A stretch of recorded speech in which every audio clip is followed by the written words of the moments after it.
हम बहुधा तुच्छ सी आई विपदा में भी अपने भाग्य को धिक्कारने लगते हैं।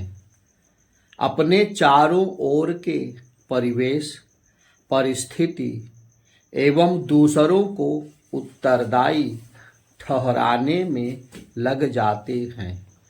प्रायः हमें भीषण आघात का सामना भी करना पड़ जाता है, जिससे निकलने का कोई उपाय नहीं सूझता।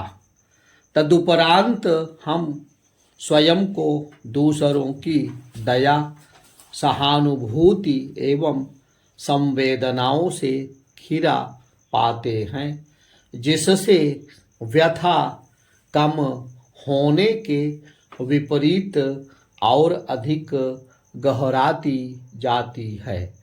ऐसे में कोई हितैषी प्रेरणा स्रोत बन हाथ थाम ले तो जीवन पीड़ा युक्त होकर उबर सकता है।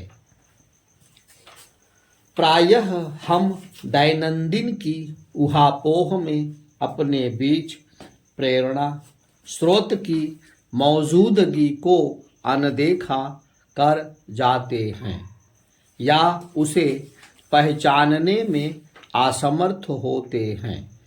जीवन काल के प्रारंभ से ही हमारे उत्थान प्रगति में किसी न किसी रूप में कोई प्रेरणा स्रोत अवश्य होता है, भले ही हम इस तथ्य से अनभिज्ञ रहें। वह अभिभावक, माता पिता, अध्यापक तो होते ही हैं, लेकिन किसी उदास, हारे, लाचार व्यक्ति को और भी प्रेरणा स्रोत उल्लासित कर सकते हैं। परिस्थिति से मायूस व्यक्ति अनायास ही कोई पुस्तक से इतना प्रभावित हो जाता है कि उसकी डोर थामे वह असफलता की दलदल से निकल आनंद का भागी बनता है। चींटी जैसे छोटे से जीव का दीवार से गिरना, पुनः पुनः चढ़ने की प्रक्रिया भी किसी को प्रेरणा दे सकती है। ऊंची पर्वत श्रृंखलाएं, कल कल बहती नदियां, तरु वृक्ष आदि जीवनदायी प्रेरणा ही तो हैं। महापुरुषों की वाणी, उनका जीवन, तपस्या भी प्राणियों के लिए प्रेरणा है। इनसे प्रेरणा प्राप्त कर हम स्वयं की जीवन शैली को उन्नत कर सकते हैं। प्रेरणा के अभाव में कितने ही मेधावी मार्ग से भटक जाते हैं। विद्यादान से बढ़कर कोई धर्म नहीं, लेकिन किसी का प्रेरणा स्रोत बनना और भी पुण्य का कार्य है। यहाँ तक कि स्वयं अपने लिए प्रेरणा बन जाना, अपनी असफलताओं से सीख लेकर निरंतर त्रुटि निवारण कर चरम लक्ष्य प्राप्ति सबसे उत्तम अनुष्ठान है। हम सभी अपने जीवन की दशा दिशा सुधारना चाहते हैं। जीवन को संवारने की इस राह में कुछ अवरोध आ जाते हैं। इनमें से कुछ अवरोध किसी और के नहीं, अपितु स्वयं हमारे द्वारा निर्मित होते हैं।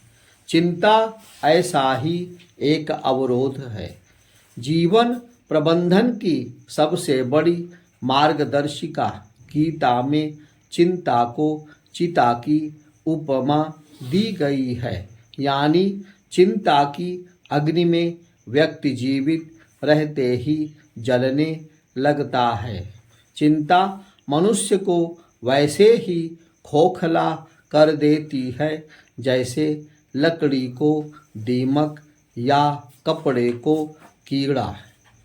गीता में उल्लिखित है कि क्यों व्यर्थ की चिंता करते हो, किससे डरते हो, डर को त्याग दो। जब आत्मा न पैदा हो सकती है ना मर सकती है तो डरने की जरूरत नहीं है। गीता के इस जीवन सूत्र को प्रत्येक व्यक्ति को आत्मसात कर लेना चाहिए, क्योंकि चिंता केवल देह ही नहीं अपितु आत्मा को भी अपार कष्ट पहुंचाती है। उस कष्ट से बचाव में गीता का ज्ञान बहुत लाभदायक है। डेल कार्नेगी ने कहा है, हमारी थकान अक्सर काम के कारण नहीं बल्कि चिंता, हताशा और नाराजगी के कारण होती है। आज के समय में तनाव के कारण ही तरह तरह की बीमारियां मनुष्य को घेर रही हैं। आप चिंता से जितना दूर रहेंगे, प्रसन्नता उतनी ही आपके निकट रहेगी। जब हमारे मन में किसी काम को पूरा करने की इच्छा होती है तो उसे पूरा करने की चिंता सताती रहती है। इसी चिंता में बनता हुआ कार्य भी प्रायः बिगड़ जाता है। चिंता का त्याग करने के लिए सबसे पहले हमें उसके कारणों को चिन्हित करना पड़ेगा। चिंता की वजह कोई विशेष घटना या कोई विशेष व्यक्ति भी हो सकता है। अपने तनाव का समाधान ढूंढने के लिए हमें अभिनव तरीके अपनाने होंगे, क्योंकि यदि हम यह पता लगाने में सफल हो जाएं कि हमारी चिंता का क्या कारण है, तभी हम प्रभावी रूप से उसका समाधान निकालने में सक्षम हो सकेंगे। चिंता से मुक्ति की राह में छोटे छोटे कदम भी प्रायः बड़ी राहत दिलाने का निमित्त बनते हैं।